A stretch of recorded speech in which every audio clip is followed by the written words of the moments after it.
On today's installment of Big Al's Garage, why leasing a car instead of buying it is a very, very stupid financial move.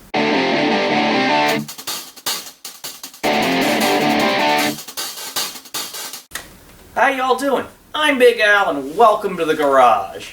Yeah, it's been a while. It's been about 3 weeks since my last upload. Bet you're wondering where I've been. No? Well, too bad, I'm going to tell you anyway. See, back in September, we had a little accident and my 8-year-old son broke his collarbone. So, I had to spend a lot of time taking care of him. And on top of that, my 5-year-old daughter has to go and get the flu. So between trying to keep everybody healthy and running the house, and I just haven't had a lot of time for cars or YouTube lately. Hopefully everyone's healthy now. Knock on wood. I can get back to recording videos and back tinkering with the Veer. In fact, we've got to winterize it soon. Anyway, today is a topic that I've been wanting to address for quite a while, and that is why leasing a car is not a prudent financial move in many situations. I have friends who lease cars for various reasons. I've heard all but one of their reasons make no sense at all, so I'm going to run through them. But first off, why is leasing a car so bad? Well, look at it this way. Look at renting a house versus buying a house. If I'm renting the house, I'm making payments, but the house isn't mine. If I buy the house, every payment I make brings me closer to owning that asset. Same thing holds true with leasing a car. You make payments, and then at the end of the 2-year or 4-year, whatever lease duration you have, you've got nothing to show for it. Whereas when I pay the car off, it's mine, and I keep right on driving it.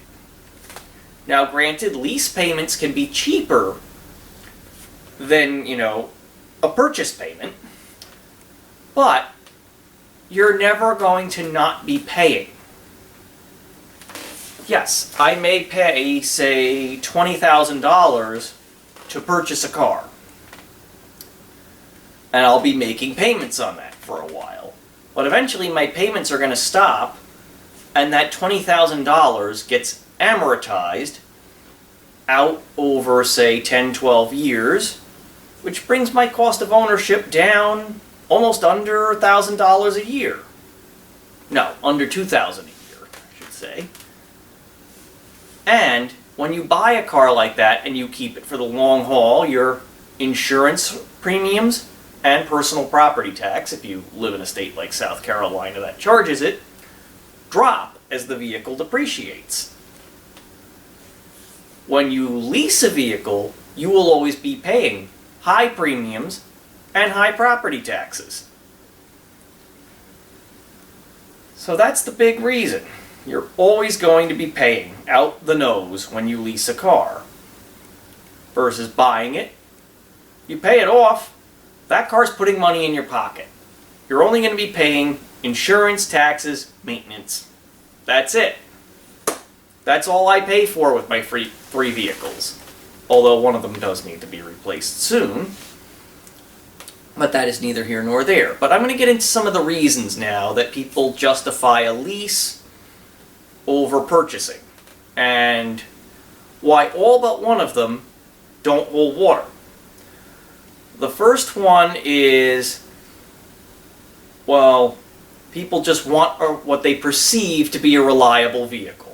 They think that once a vehicle gets out of warranty, that's it, it's going to start falling apart. I had a neighbor like that. Nope, not dealing with old cars again, broke down in the middle of the highway, I lease them so I always have a reliable car, yada yada blah blah.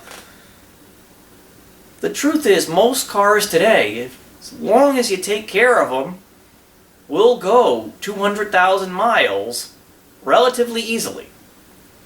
I have one vehicle that has 237,000 miles on it, and all I did was perform basic maintenance on it. This one probably has 200,000 on it, but God knows the odometer is on its probably second or third time around. Again, neither here nor there, but you'll get that reliability in most modern vehicles. There is no need to constantly lease and get a new one every 2 years. And kind of semi-related to this is another reason. People who just have to have the latest and greatest, who want a new car every year because it's a status symbol. This is just dumb. Whether you're trading it in and buying a new one every 2 years, or you're leasing it, you might as well take your money and set it on fire. You're wasting it. So what if it doesn't have Apple CarPlay, or lane departure assist, or any of that other unnecessary nonsense that's being jammed into modern cars? The vehicle that you have still gets you from point A to point B.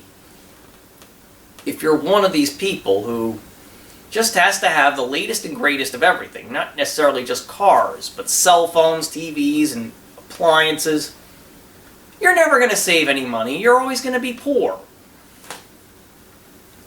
So that's just stupid. Third reason people who lease cars like to do it, well, they don't drive much. They don't put that many miles on them. So they can stay within the lease restrictions, and that actually, though, that's actually really when you want to buy, because you buy a vehicle but you don't put a lot of miles on it, that car is going to last you forever. My wife's grandmother has an old, I think 2004 Honda Accord, has like 13,000 miles on it. It's in beautiful condition. And her cost of ownership is just completely amortized. It's almost nothing now because she's kept it so long. So the whole not putting a lot of miles on it doesn't hold water either. Another reason people lease vehicles down here is because it's a company perk. Okay, this one kind of makes more sense because you're getting the lease at a very heavy discount. BMW has a huge assembly plant not far from my house, and they have a very generous employee leasing program. Which makes sense. It's very good publicity for BMW to see their cars on the road everywhere. In fact, the joke around here is that a BMW isn't a status symbol, it just means you work for the plant. So yeah, again though, you're still making lease payments, you're still not having an asset at the end of it, but you're getting it at a very deep discount, so that I find a little more palatable, but still not the smartest financial decision. Now, the last reason people have for leasing a vehicle is one that actually does make total sense. That is, you own your own business. At which point, you can lease a company vehicle and write the payments off as a business expense. Yeah, that makes total sense because yeah, you're making lease payments, but you're getting them back on your tax return and getting a free car. Who wouldn't want to get a free car? So those are the reasons people lease vehicles and why most of them don't hold water. And honestly, your best financial bet with a vehicle purchase, or at least it was before the market went crazy, would be to buy a 1 or 2 year old used car, pay it off, maintain it, and drive it for a while. In fact, that's one excuse me. Missed that reason people lease cars. They don't want to pay for maintenance. Another stupid... What is my camera saying? Am I almost out of memory? Yeah, people don't want to pay for maintenance. Oil changes are cheaper than lease payments, people. I'm running out of memory, so I gotta wrap it up. Please like, share, and subscribe, and I'll catch you on the next installment.